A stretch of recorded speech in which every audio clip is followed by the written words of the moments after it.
카메라 불빛이 제 얼굴을 비추고 있었습니다. 이른이 넘은 제 손은 무릎 위에서 가만히 떨리고 있었죠. 평생 단 한 번도 텔레비전 카메라 앞에 앉아본 적이 없는 사람이었습니다. 저는 그저 에어컨을 고치며 살아온 텍사스의 늙은 기술자였으니까요. 기자가 물었습니다. 무엇이 당신을 변하게 했느냐고요? 3년 전 저는 제 하나뿐인 아들 결혼식장에서 자리를 박차고 나왔습니다. 신부가 한국 여자라는 이유 하나였죠. 그 길로 아들과 말 한마디 섞지 않았습니다. 3년이었습니다. 전화기에 아들 번호가 떠도 받지 않았던 3년. 그런 제가 지금 눈시울을 붉히며 이 자리에 앉아 있습니다. 저는 마이크를 잡은 손에 힘을 주며 천천히 입을 열었습니다. 제 70년 고집을 무너뜨린 건 거창한 게 아니었습니다. 그냥 바람 없는 시원한 방 하나였어요. 기자의 눈이 커졌습니다. 바람 없는 에어컨이라니 그게 무슨 말이냐는 표정이었죠. 평생 차가운 바람을 세게 부는 기계만 만져온 제가 바람이 없는데도 시원한 방에 들어선 그 여름밤, 그 하룻밤이 제 인생 70년을 뒤집어 놓았습니다. 도대체 그 여름 아들의 집에서 무슨 일이 있었던 걸까요? 어째서 한 늙은 기술자가 평생 믿어온 모든 것이 단 하루 만에 무너졌을까요? 그리고 제가 그토록 밀어냈던 한국인 며느리는 어떻게 제 마음의 벽을 허물었을까요? 지금부터 그 이야기를 들려드리겠습니다. 영상 시작 전 구독과 좋아요로 대한민국의 미래를 응원해주세요. 제 이름은 로버트 해리슨입니다. 텍사스의 작은 도시에서 태어나 72회를 살아왔죠. 그중 40회를 에어컨과 함께 보냈습니다. 미국 남부의 여름이 어떤지 모르는 분들은 상상하기 어려울 겁니다. 7월이면 한낮 기온이 섭씨 40도를 넘나들고 아스팔트에서는 아지랑이가 피어오릅니다. 그런 땅에서 에어컨은 사치품이 아니라 생존 도구였죠. 저는 그 생존 도구를 다루는 사람이었습니다. 22살에 대형 공조설비 회사에 들어가 62에 은퇴할 때까지 한 우물만 팠습니다. 사무실 건물 옥상에 거대한 냉각탑부터 가정집 창문에 끼우는 작은 에어컨까지 제 손을 거치지 않은 기계가 없었죠. 동료들은 저를 두고 이렇게 말하곤 했습니다. 로버트한테 못 고치는 에어컨은 세상에 존재하지 않는 에어컨이야. 저는 그 말이 좋았습니다. 자랑스러웠죠. 눈을 감고도 부품 이름을 댈 수 있었고 소리만 들어도 어디가 고장났는지 알았습니다. 냉매가 새는 미세한 냄새, 압축기가 헐거워질 때의 진도, 팬모터가 죽어가는 소리, 그 모든 것이 제 몸에 새겨져 있었습니다. 그래서 저는 에어컨이라는 물건에 대해 단 하나의 확고한 믿음을 가지고 있었습니다. 에어컨이란 차가운 바람을 세게 부는 기계다. 바람이 세야 시원합니다. 팬이 힘차게 돌아야 제대로 된 에어컨입니다. 굉음이 나는 건 그만큼 일을 열심히 한다는 증거였죠. 저는 그렇게 배웠고 그렇게 40회를 일했습니다. 그 믿음은 제게 종교나 다름없었습니다. 그리고 저에게는 또 하나의 확고한 믿음이 있었습니다. 그건 에어컨에 관한 게 아니었죠. 한 나라에 관한 것이었습니다. 제 아버지는 한국전쟁에 참전한 군인이었습니다. 1950년대 초 20살의 나이로 그 머나먼 동아시아의 반도에 발을 디뎠죠. 아버지가 들려준 한국은 늘 같은 모습이었습니다. 흙바닥에 초가집, 신발도 없이 뛰어다니는 아이들. 먹을 게 없어서 미군 부대 쓰레기통을 뒤지던 사람들. 그게 한국이었다, 로버트. 아버지는 결코 한국 사람을 미워하지 않았습니다. 오히려 안타까워했죠. 하지만 그 이야기를 어린 시절 내내 듣고 자란 저에게 한국이라는 나라는 그저 가난하고 헐벗은 땅으로 굳어버렸습니다. 그 이미지는 제 머릿속에서 단 한 번도 갱신되지 않았죠. 1953년에 멈춰버린 사진 한 장처럼요. 세월이 흘러 한국 자동차가 미국 도로를 달리고 한국 휴대전화가 사람들 손에 들리기 시작했을 때도 저는 코웃음을 쳤습니다. 싸구려라서 싼 거지. 어차피 일본이나 독일 기술 베낀 모방품 아니겠어? 저는 한 번도 한국산 제품을 직접 써본 적이 없었습니다. 그러면서도 확신했죠. 제 아버지가 본 1953년의 한국이 제 머릿속에서는 영원한 한국이었으니까요. 그런 제 인생에 균열이 생긴 건 3년 전이었습니다. 하나뿐인 아들 다니엘이 저녁 식사에 한 여자를 데려왔습니다. 다니엘은 기계공학을 전공한 엔지니어로 저처럼 손으로 만지는 일을 사랑하는 아이였죠. 저는 그 아이가 어떤 여자를 데려올지 늘 궁금했습니다. 그날 식탁 맞은편에 앉은 여자는 검은 머리에 단정한 미소를 가진 사람이었습니다. 아버님, 처음 뵙겠습니다. 지윤이라고 합니다. 또렷한 영어였지만 억양이 달랐습니다. 저는 직감했죠. 그리고 다니엘이 입을 열었습니다. 아버지, 지윤은 한국 사람이에요. 저희 결혼하려고 해요.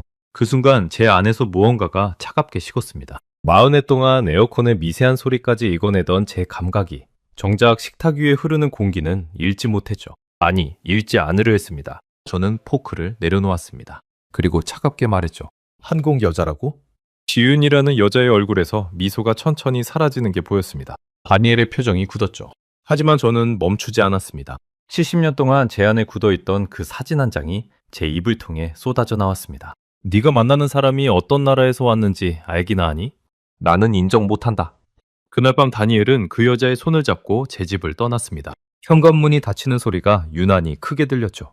저는 식탁에 홀로 앉아 식어버린 음식을 바라보았습니다. 그리고 그게 시작이었습니다.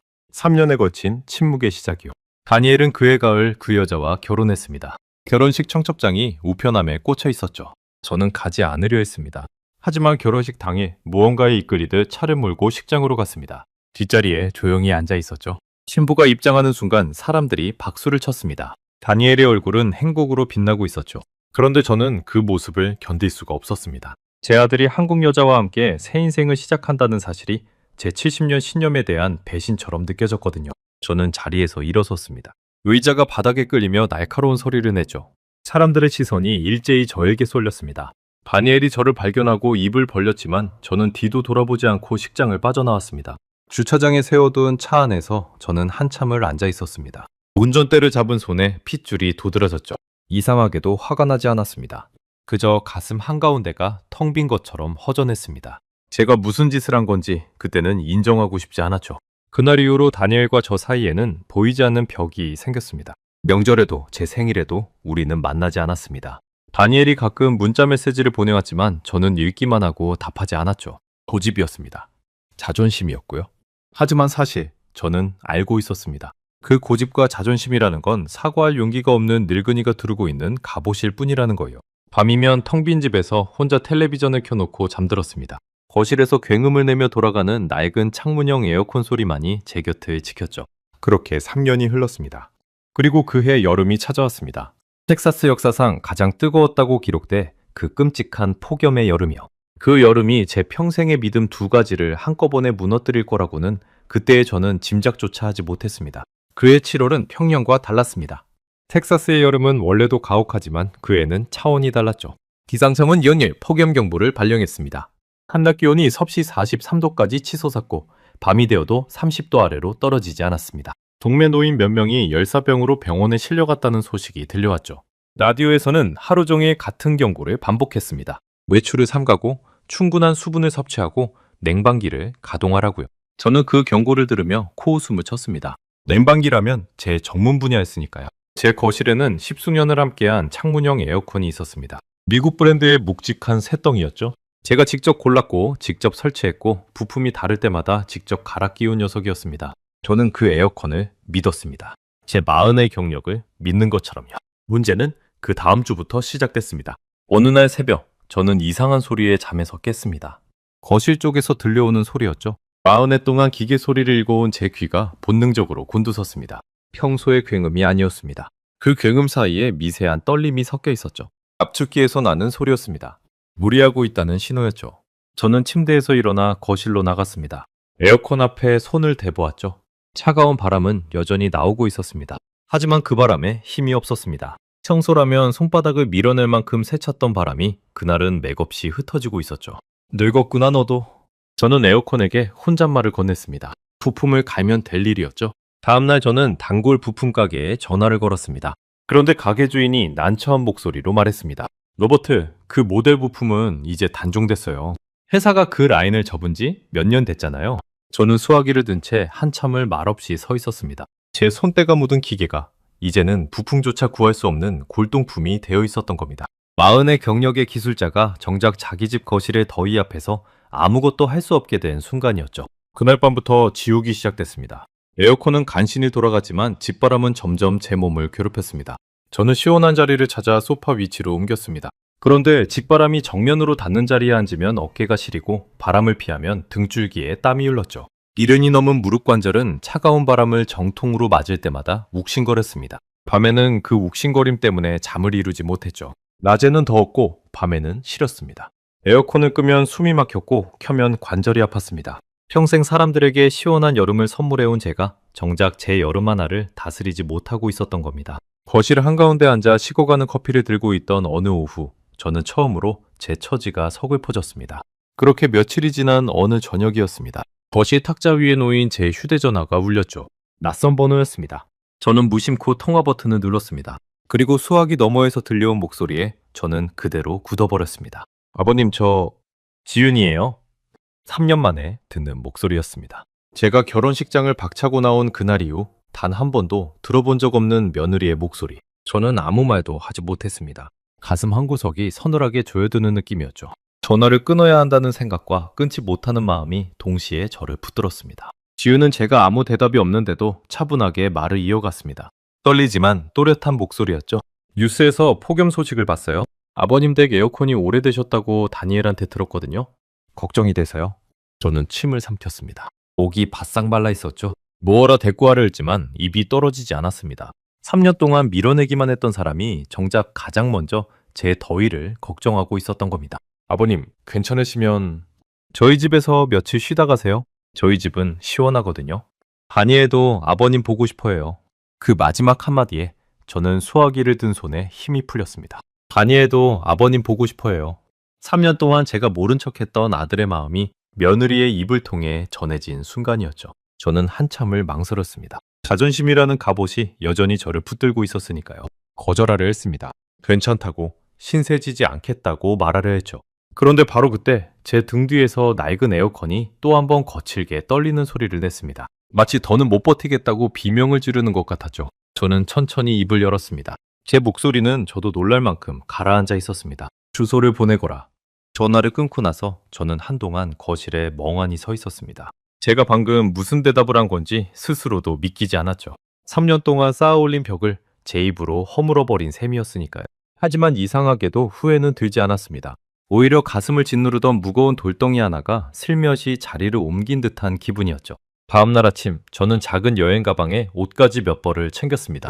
거울 앞에서 셔츠 단추를 채우는데 손끝이 자꾸 미끄러졌습니다. 긴장하고 있었던 거죠. 3년 만에 아들을 만난다는 것, 그리고 제가 그토록 밀어낸 며느리의 집 문턱을 넘는다는 것. 그 두 가지가 72살 노인의 손끝을 떨리게 만들고 있었습니다. 저는 낡은 픽업 트럭에 가방을 싣고 시동을 걸었습니다. 지윤이 보내준 주소를 내비게이 전에 입력했죠. 차로 1시간 거리에 있는 한 번도 가본 적 없는 아들의 새 집이었습니다. 운전하는 내내 저는 마음을 다잡았습니다. 며칠만 신세를 지고 오자고, 에어컨이 고쳐지면 곧장 돌아오자고요. 그 이상은 없을 거라고 생각했습니다. 제 70년 신념이 그 집 거실에서 송두리째 흔들릴 거라는 사실을 저는 꿈에도 몰랐으니까요. 1시간 뒤 저는 한단정한 2층 집 앞에 트럭을 세웠습니다. 그리고 천천히 차에서 내렸죠. 그 집 현관문을 향해 걸어가는 제 발걸음이 어쩐지 무겁고도 떨렸습니다.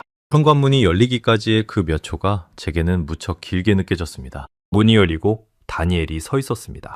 3년 만에 마주한 아들의 얼굴이었죠. 머리카락에 흰 것이 조금 섞여 있었고 눈가에 주름이 늘어 있었습니다. 그 사이 제 아들도 나이를 먹었던 겁니다. 우리는 잠시 아무 말 없이 서로를 바라보았습니다. 무슨 말을 해야 할지 둘 다 알지 못했죠. 오셨어요, 아버지? 다니엘이 먼저 입을 열었습니다. 저는 고개를 한번 끄덕였을 뿐입니다. 목이 메어 말이 나오지 않았거든요. 그 어색한 침묵을 깨고 안쪽에서 지윤이 나왔습니다. 앞치마를 두르고 있었죠. 먼 길 오시느라 고생하셨어요, 아버님. 어서 들어오세요. 저는 작은 가방을 든 채 문턱을 넘었습니다. 그리고 거실에 발을 들인 순간 제 몸이 먼저 그 변화를 느꼈습니다. 시원했습니다. 바깥의 그 살인적인 더위가 거짓말처럼 사라지고 온몸을 부드럽게 감싸는 서늘함이 있었죠. 그런데 무언가 이상했습니다. 저는 그 자리에 멈춰 섰습니다. 40해 동안 에어컨을 만져온 제 감각이 경고음을 울리고 있었거든요. 바람이 없었습니다. 분명히 시원한데 피부에 닿는 바람이 느껴지지 않았습니다. 저는 본능적으로 손을 들어 허공을 휘저어 보았습니다. 어디선가 바람이 불어와야 하는데 아무것도 잡히지 않았죠. 그리고 또 하나, 소리가 없었습니다. 제 집 거실을 가득 채우던 그 굉음, 팬이 돌아가는 그 묵직한 소음이 이 집에는 없었습니다. 시계 초침 소리가 들릴 만큼 조용했죠. 저는 미간을 찌푸렸습니다. 기술자의 직감이 발동했죠. 다니엘, 에어컨 안 켰니? 왜 이렇게 조용해? 그런데 왜 시원하지? 다니엘과 지윤이 마주보며 웃었습니다. 저는 그 웃음의 의미를 알 수 없었죠. 지윤이 거실 벽 쪽을 가리켰습니다. 저거예요, 아버님. 지금 켜져 있어요. 저는 지윤이 가리킨 방향으로 고개를 돌렸습니다. 거실 한쪽 벽에 늘씬한 사각형 패널이 서 있었습니다. 멀리서 보면 그냥 매끈한 금속판 같았죠. 어디에도 바람구멍이 보이지 않았습니다. 송풍구가 활짝 열려 거센 바람을 뿜어내는 제 집 에어컨과는 완전히 다른 모습이었죠.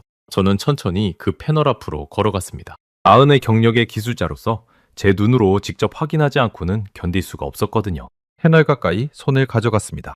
그리고 천천히 손바닥을 펼쳐 그 표면에 가져다 댔습니다. 순간 저는 숨을 멈췄습니다. 바람이 아니었습니다. 거센 송풍이 아니었어요. 패널 표면에서 마치 안개처럼 서늘한 냉기가 은은하게 스며나오고 있었습니다. 손바닥을 밀어내는 압력 같은 건 전혀 없었죠. 그저 차가운 공기가 손가락 사이로 부드럽게 스며들 뿐이었습니다. 제 손이 미세하게 떨리기 시작했습니다. 40해 동안 단 한 번도 본 적 없는 방식이었으니까요. 저는 패널 표면에 얼굴을 가까이 가져갔습니다. 그리고 그제야 그 비밀을 보았습니다. 매끈해 보였던 금속판 전체에 눈에 거의 보이지 않을 만큼 작은 구멍들이 빼곡하게 뚫려 있었습니다. 셀 수 없이 많은 미세한 점들이었죠. 이게 뭐냐?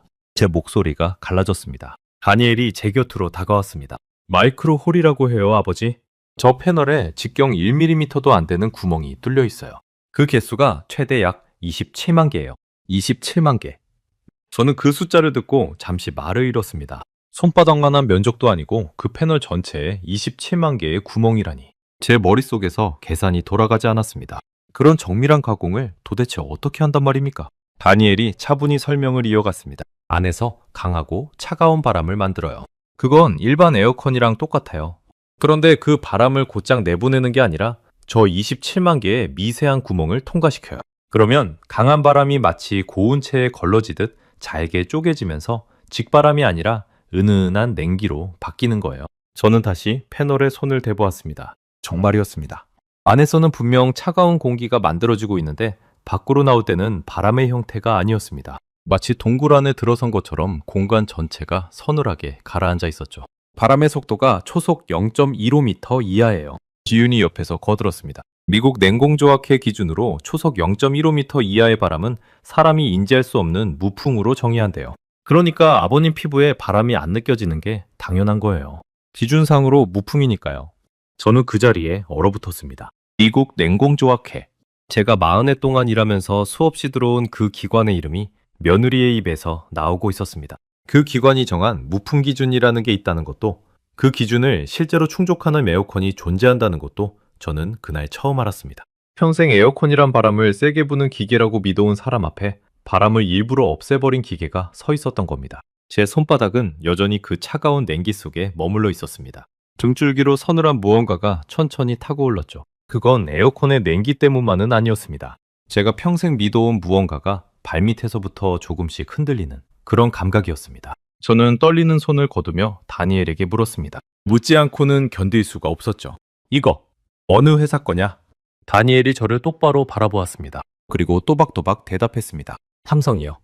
한국 회사예요, 아버지. 한국. 그 단어가 제 귀에 박히는 순간 저는 숨을 들이쉬었습니다. 제 아버지가 들려준 1953년의 한국. 흙바닥과 초가집, 신발도 없이 뛰어다니던 아이들. 제 머릿속에서 70년 동안 멈춰있던 그 사진 한 장이 눈앞에 이 정교한 기기 앞에서 처음으로 흔들렸습니다. 이 27만 개의 구멍을 가진 물건이 그 가난한 나라에서 왔다고요. 제 입에서는 아무 말도 나오지 않았습니다. 그저 다시 한번 그 패널을 멍하니 바라볼 뿐이었죠. 그날 밤 저는 손님방에 누웠습니다. 천장을 바라보며 한참을 뒤척였죠. 머릿속에서는 그 매끈한 패널과 27만 개의 구멍, 그리고 바람 없는 시원함이 떠나지 않았습니다. 저는 잠들기 전 마지막으로 이렇게 중얼거렸습니다. 아니야, 뭔가 속임수가 있을 거야. 내가 모르는 트릭이 있겠지. 저는 여전히 인정하고 싶지 않았습니다. 마흔의 경력의 자존심이 한국이라는 두 글자를 받아들이기를 거부하고 있었으니까요. 그리고 그 거부감은 다음날 아침 제가 그 기계를 직접 뜯어보다시피 살펴보면서 산산조각 나게 됩니다. 다음날 아침 저는 누구보다 일찍 눈을 떴습니다. 밤새 그 패널 생각이 머릿속을 떠나지 않았거든요. 손님방을 나와 거실로 향했습니다. 이른 아침이라 다니엘과 지유는 아직 자고 있었죠. 저는 혼자 그 패널 앞에 섰습니다. 어제는 며느리와 아들이 보는 앞이라 차마 하지 못했던 일을 이제 직접 해볼 작정이었습니다. 저는 40의 경력의 기술자였습니다. 어떤 기계든 제 손으로 직접 확인하지 않으면 믿지 못하는 사람이었죠. 저는 패널 가까이 무릎을 꿇고 앉았습니다. 노안이 온 눈을 가늘게 뜨고 그 표면을 코앞까지 들여다보았습니다. 정말로 구멍이 뚫려 있었습니다. 무수히 많은 미세한 구멍들이요. 멀리서 보면 그냥 매끈한 금속판인데 가까이서 보니 표면 전체가 벌집처럼 촘촘한 점들로 덮여 있었습니다. 저는 손가락 끝으로 그 표면을 조심스럽게 쓸어보았습니다. 매끄러웠습니다. 구멍의 가장자리가 어찌나 정교하게 가공되었는지 손끝에 걸리는 거친 부분이 단 하나도 없었죠. 저는 그 자리에서 한참을 움직이지 못했습니다. 40해 동안 저는 미국과 독일과 일본의 온갖 정밀 기계를 다뤄왔습니다. 그런데 직경 1mm도 안 되는 구멍을 그것도 무려 27만 개를 이렇게 균일하고 매끄럽게 뚫어낸 가공 기술은 본 적이 없었습니다. 구멍 하나하나가 똑같은 크기여야 합니다. 하나라도 크기가 다르면 그쪽으로 바람이 몰려서 직바람이 생기니까요. 27만 개를 전부 똑같이. 그게 얼마나 미친 정밀도인지 저는 기술자였기에 알 수 있었습니다. 그때 등 뒤에서 인기척이 들렸습니다. 다니엘이 일어난 거였죠. 아버지, 일찍 일어나셨네요. 궁금한 게 많으신가 봐요. 저는 멋쩍게 일어섰습니다. 뚫킨 아이처럼요. 다니엘은 웃으며 제 곁에 앉았습니다. 그리고 제가 묻기도 전에 마치 제 마음을 읽은 듯 설명을 시작했습니다. 이 무풍 기술을 삼성이 세계 최초로 만든 게 2016년이에요, 아버지. 그러니까 10년 전이죠. 그 전까지는 세상에 이런 에어컨이 없었어요. 에어컨이라면 당연히 바람이 쐬야 한다고 다들 생각했으니까요. 저는 그 말에 정통으로 얻어맞은 기분이었습니다. 에어컨이라면 당연히 바람이 쐬야 한다. 그건 제 믿음 그 자체였으니까요. 제가 40해 동안 종교처럼 믿어온 그 명제를 한국의 한 회사가 10년 전에 정면으로 뒤집어 버린 겁니다. 그럼 전기는 더 먹겠구나? 저는 마지막 자존심을 부여잡고 반박했습니다. 바람을 약하게 만들려고 그 복잡한 구조를 거쳤으니 분명 효율이 떨어질 거라고 생각했죠. 그런데 다니엘이 고개를 저었습니다. 오히려 반대예요. 무풍으로 운전하면 처음에 강풍으로 빠르게 시원하게 만든 다음에는 약한 냉기만 은은하게 유지하면 되거든요. 그래서 강풍으로 계속 돌리는 일반 운전보다 전력 사용량이 최대 61%까지 줄어요. 61%. 저는 그 숫자에 입을 다물었습니다. 절반도 아니고 절반을 넘어섰습니다. 제 집 거실에 낡은 에어컨을 떠올렸죠. 그 녀석은 시원하게 만들려고 밤새 굉음을 내며 강풍을 뿜어댔습니다. 전기요금 고지서가 여름마다 2배로 뛰었죠. 그게 당연한 거라고 생각했습니다. 시원하려면 그만큼 전기를 써야 한다고요. 그런데 이 한국산 기계는 더 조용하고 더 부드럽고 더 시원하면서 전기는 절반 넘게 덜 썼습니다. 제가 평생 옳다고 믿어온 모든 방식이 전부 정답이 아니었던 겁니다. 그때 지윤이 부엌에서 나왔습니다. 손에 따뜻한 차 한 잔을 들고 있었죠. 제 앞에 차를 내려놓으며 지윤이 조용히 말했습니다. 아버님, 이 무풍 에어컨이 지금 전 세계 100여 개 나라에서 팔리고 있어요. 한국에서만 누적 판매량이 1,300만 대를 넘었고요. 미국이랑 유럽 같은 선진국에서도 삼성 에어컨 매출의 상당 부분을 이 무풍 모델이 차지한대요. 1,300만 대. 저는 찻잔을 든 손이 멈췄습니다. 미국에서도 유럽에서도. 제가 모방품이라고 코웃음 쳤던 그 나라의 기계가 까다롭기로 소문난 선진국 시장에서 프리미엄 제품으로 팔리고 있었던 겁니다. 제 머릿속에 그 사진 한 장. 1953년에 가난한 한국이 그 숫자들 앞에서 와르르 무너져 내렸습니다. 저는 손에 든 찻잔을 내려놓았습니다. 그리고 두 손으로 얼굴을 감쌌습니다. 가슴이 답답하게 조여왔고 숨이 가빠졌습니다. 40의 경력이 70년 신념이 한꺼번에 무너지는 소리가 제 안에서 들리는 것 같았죠. 다니엘이 걱정스러운 목소리로 물었습니다. 아버지, 괜찮으세요? 저는 한참 만에 얼굴을 들었습니다. 그리고 떨리는 목소리로 40해 동안 단 한 번도 입에 담은 적 없는 말을 꺼냈습니다. 내가 40년을 이 일을 했는데 오늘 처음으로 모르는 걸 봤다. 다니엘과 지윤이 저를 가만히 바라보았습니다. 저는 말을 이었습니다. 한마디 한마디가 무겁게 떨어졌죠. 나는 평생 에어컨이라면 바람을 세게 부는 기계라고 믿었어. 그게 정답이라고 확신했다. 그런데 아니었어. 내가 평생 정답이라 믿은 방식이 정답이 아니었던 거야. 저는 다시 그 패널을 바라보았습니다. 67만 개의 구멍이 아침 햇살을 받아 은은하게 빛나고 있었죠. 그 순간 제 안에서 무언가가 바뀌기 시작했습니다. 처음에는 그 기계 앞에서 지는 기분이었습니다. 40의 경력의 기술자가 한 번도 본 적 없는 물건 앞에서 무릎을 꿇는 기분이요. 자존심이 상했고 인정하기 싫었죠. 그런데 그 패널을 가만히 들여다보고 있자니 묘한 감정이 차올랐습니다. 그건 지는 게 아니었습니다. 배우는 거였습니다. 기술자란 본디 새로운 걸 보면 가슴이 뛰는 사람입니다. 저도 젊은 시절엔 그랬죠. 처음 보는 기계를 만나면 밤을 새워서라도 그 원리를 파헤쳤습니다. 그 순수한 호기심이 어느새 나이와 자존심에 가려 사라졌던 겁니다. 그런데 이 한국산 기계 앞에서 잊고 있던 그 떨림이 되살아났습니다. 저는 패널 앞에 다시 무릎을 꿇고 앉았습니다. 이번에는 자존심을 확인하려는 게 아니었습니다. 순수한 경탄이었죠. 저는 손가락 끝으로 그 매끄러운 표면을 천천히 쓸어보며 작게 중얼거렸습니다. 이걸 한국 사람들이 만들었단 말이지? 대단하구나. 정말 대단해. 제 입에서 한국에 대한 칭찬이 나온 건 72의 인생에서 그날이 처음이었습니다. 그리고 그 말을 내뱉은 순간 저는 깨달았습니다. 제가 무너뜨려야 할 것은 이 기계에 대한 의심이 아니라 제 안에 70년 동안 굳어있던 그 사진 한 장이라는 것을요. 그날 아침 저는 그 거실에서 오랫동안 그 패널 곁에 앉아 있었습니다. 햇살이 점점 높아지고 거실이 조금씩 따뜻해진 무렵 부엌에서 구수한 냄새가 풍겨오기 시작했습니다. 지윤이 아침을 짓고 있었던 거죠. 그 냄새가 제 마음의 마지막 빗장을 풀게 될 줄은 그때까지도 저는 알지 못했습니다. 부엌에서 풍겨오는 냄새는 처음 맡아보는 것이었습니다. 미국 가정의 아침 식사 냄새와는 달랐죠. 고소하면서도 따뜻한, 무어라 설명하기 어려운 구수한 향이었습니다. 저는 패널 곁에서 일어나 부엌 쪽으로 천천히 걸어갔습니다. 지윤이 가스레인지 앞에서 무언가를 끓이고 있었죠. 뚝배기 같은 그릇에서 김이 모락모락 피어오르고 있었습니다. 아버님, 한국식 아침이에요? 입에 안 맞으실까봐 간을 좀 약하게 했어요. 지윤이 돌아보며 웃었습니다. 식탁에는 흰쌀밥과 김이 나는 국, 그리고 작은 반찬 그릇 몇 개가 가지런히 놓여 있었습니다. 저는 자리에 앉았습니다. 솔직히 낯선 음식이 입에 맞을지 걱정이 됐죠. 하지만 3년 만에 마주한 며느리가 차린 밥상을 거절할 수는 없었습니다. 저는 국을 한 숟갈 떠서 입에 넣었습니다. 그리고 잠시 멈췄죠. 따뜻하고 부드러운 국물이 목을 타고 넘어가는데 그 온기가 위장을 지나 가슴까지 번지는 느낌이었습니다.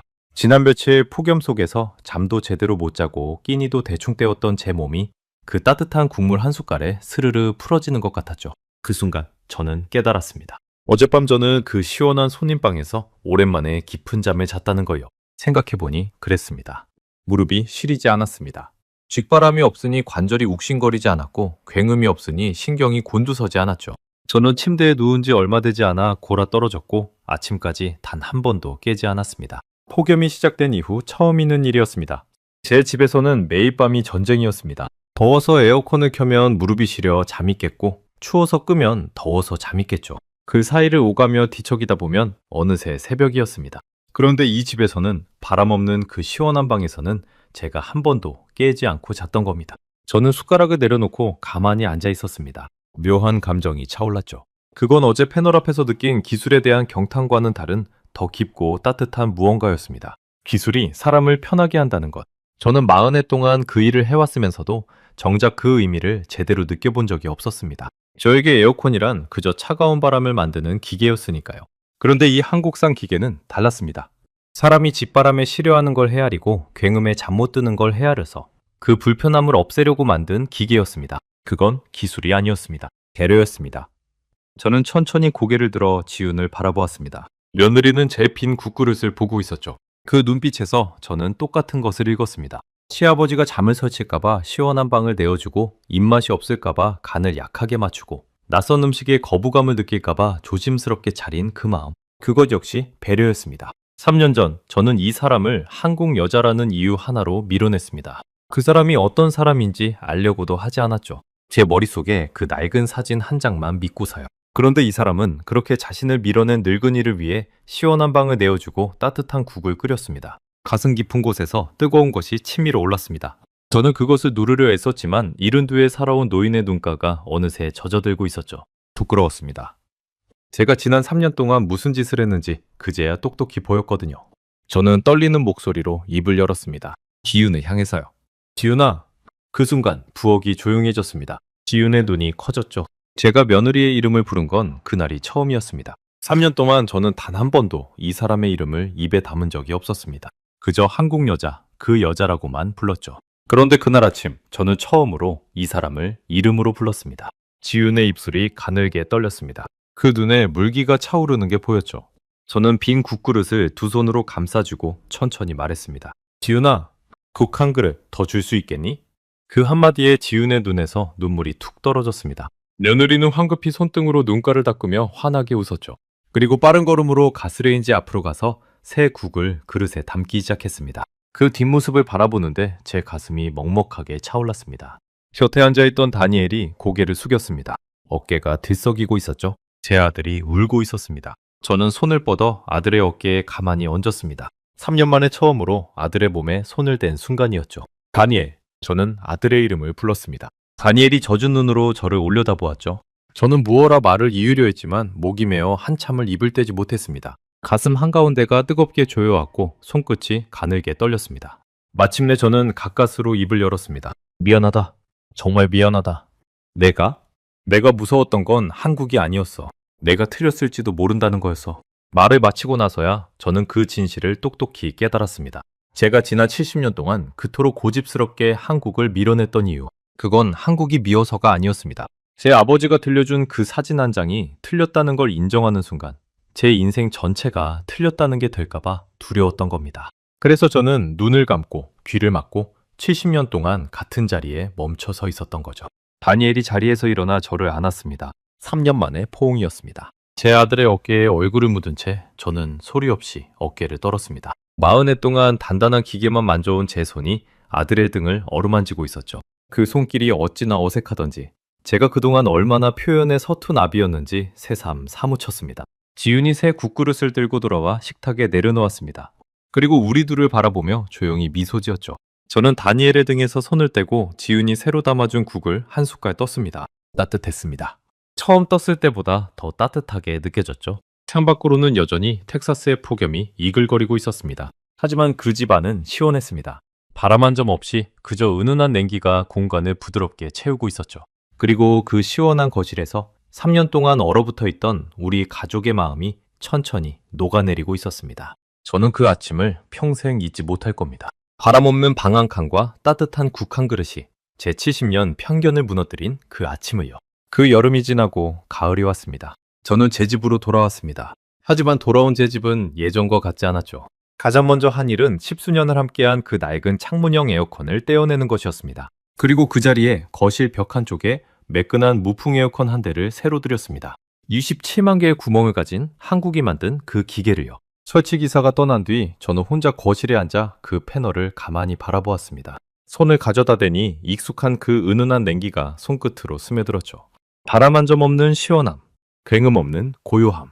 제 집은 그렇게 조용하고 평온한 적이 없었습니다. 저는 그 거실에서 폭염의 여름밤 이후 다시 한번 깊은 잠을 잤습니다. 며칠 뒤 오랜 친구 마이크가 집에 들렀습니다. 마이크는 저와 함께 평생 에어컨을 만진 동료였습니다. 저만큼이나 고집센 늙은 기술자였죠. 그가 거실을 들어서더니 미간을 찌푸렸습니다. 로버트, 에어컨 안 켰어? 왜 이렇게 조용해? 그런데 왜 시원하지? 저는 웃음이 나왔습니다. 몇 달 전 제가 아들 집에서 똑같이 던졌던 질문이었으니까요. 저는 마이크를 패널 앞으로 데려갔습니다. 그리고 그의 손을 잡아 표면에 가져다 댔죠. 마이크의 표정이 제가 그랬던 것처럼 굳어갔습니다. 저는 마이크에게 천천히 설명하기 시작했습니다. 27만 개의 마이크로홀, 초속 0.15m 이하의 무풍, 2016년 한국이 세계 최초로 만든 기술, 그리고 일반 운전보다 전력을 최대 62%까지 아낀다는 것까지요. 제 입에서 그 모든 데이터가 막힘없이 쏟아져 나왔습니다. 몇 달 전만 해도 한국이라는 두 글자에 코웃음을 치던 제가 이제는 한국 기술의 전도사가 되어 있었던 겁니다. 마이크가 멍한 얼굴로 물었습니다. 이걸 한국이 만들었다고? 그 한국이? 저는 마이크의 그 표정을 보며 몇 달 전 제 모습을 떠올렸습니다. 그리고 조용히 대답했죠. 그래, 마이크. 그 한국이야. 우리가 1953년에 멈춰 세워둔 그 한국이 그 사이에 이런 걸 만드는 나라가 됐어. 우리가 몰랐을 뿐이지. 그날 이후 저는 동네 기술자들 사이에서 묘한 별명을 얻었습니다. 한국 에어컨 영감이라는 별명이었죠. 누군가 에어컨을 새로 산다고 하면 저는 어김없이 그 무풍 기술 이야기를 꺼냈습니다. 처음에는 다들 반신반의했지만 제 집에 와서 직접 그 바람 없는 시원함을 경험하고 나면 하나같이 고개를 끄덕였습니다. 그러던 어느 날 뜻밖의 연락이 왔습니다. 지역방송국에서 폭염 특집을 준비하면서 에너지를 절약하는 냉방에 관한 인터뷰를 하고 싶다는 거였죠. 동네에서 한국 에어컨 영감으로 소문난 제 이야기가 기자의 귀에 들어간 모양이었습니다. 그게 미국의 큰 방송사 지역 채널이었습니다. 저는 한참을 망설이다 승낙했습니다. 그리고 인터뷰당에 카메라 앞에 앉았던 겁니다. 기자가 물었습니다. 무엇이 당신을 변하게 했느냐고요. 저는 처음에 에어컨 이야기로 시작했습니다. 마이크로홀과 무풍 기술, 전력 절감 수치를 차근차근 설명했죠. 그런데 이야기를 하다 보니 어느새 제 입에서는 다른 이야기가 흘러나오고 있었습니다. 한국 여자를 며느리로 받아들이지 못해 아들과 의절했던 3년의 세월. 폭염 속에서 며느리가 먼저 내밀어준 손. 바람 없는 방에서의 첫 잠. 그리고 따뜻한 국 한 그릇이 제 70년 편견을 무너뜨린 그 아침까지요. 기자가 조용히 물었습니다. 지금 가족과는 어떻게 지내느냐고요? 저는 잠시 말을 멈췄습니다. 그리고 천천히 또박또박 대답했습니다. 기술이 내 편견을 부셨고 사람이 내 마음을 채웠습니다. 70년 묵은 편견을 바람 없는 방 한 칸이 무너뜨렸어요. 인터뷰가 나가고 나서 동네에서 저를 알아보는 사람이 늘었습니다. 하지만 제게 가장 큰 변화는 그런 게 아니었습니다. 지난주 다니엘과 지윤이 제 집을 찾아왔습니다. 그리고 지윤의 품에는 작은 아기가 안겨 있었죠. 제 손주였습니다. 검은 머리에 까만 눈동자를 가진 한국과 미국의 피가 함께 흐르는 아이였습니다. 지윤이 조심스럽게 아기를 제게 건넸습니다. 저는 떨리는 두 팔로 그 작은 생명을 안았죠. 40해 동안 차가운 기계만 만져온 제 손에 따뜻하고 보드라운 아기의 무게가 얹혔습니다. 아기는 까만 눈으로 저를 빤히 올려다보았습니다. 그 눈을 마주하는 순간 저는 가슴이 벅차올라 한참을 말을 잇지 못했습니다. 저는 깨달았습니다. 만약 제가 그 여름 며느리의 손을 끝내 뿌리쳤다면 저는 이 아이를 영영 안아보지 못했을 거라는 거예요. 제 아버지가 물려준 그 낡은 사진 한 장을 저는 하마터면 이 아이에게까지 물려줄 뻔했습니다. 편견이라는 건 그렇게 대를 이어 전해지는 거니까요. 저는 그 사슬을 제대에서 끊었습니다. 시원한 방 한 칸과 따뜻한 국 한 그릇의 힘으로요. 거실에서는 무풍 에어컨이 조용히 돌아가고 있었습니다. 바람 한 점 없이 그저 은은한 냉기로 우리 가족을 부드럽게 감싸면서요. 저는 품에 안긴 손주를 가만히 내려다보며 작게 속삭였습니다. 할아버지가 참 어리석었단다. 하지만 늦지 않아서 정말 다행이야. 평생 에어컨을 만지며 살아온 한 늙은 기술자가 한국이 만든 작은 기계 하나 앞에서 70년 편견을 내려놓고 가족을 되찾은 이야기. 그건 거창한 논리도 대단한 설득도 아니었습니다. 그저 한여름 집바람 없는 시원한 방 한 칸이 건넨 작은 배려에서 시작된 일이었죠. 지금도 누군가 제게 한국이 어떤 나라냐고 물으면 저는 그 매끈한 패널과 27만 개의 구멍을 떠올립니다. 그리고 그 시원한 방에서 저를 기다려준 며느리의 따뜻한 마음을 떠올리죠. 제가 70년 동안 알지 못했던 진짜 한국은 바로 그런 나라였습니다. 저는 다음 시간에도 전 세계를 놀라게 할 대한민국의 이야기로 다시 찾아뵙겠습니다. 감사합니다.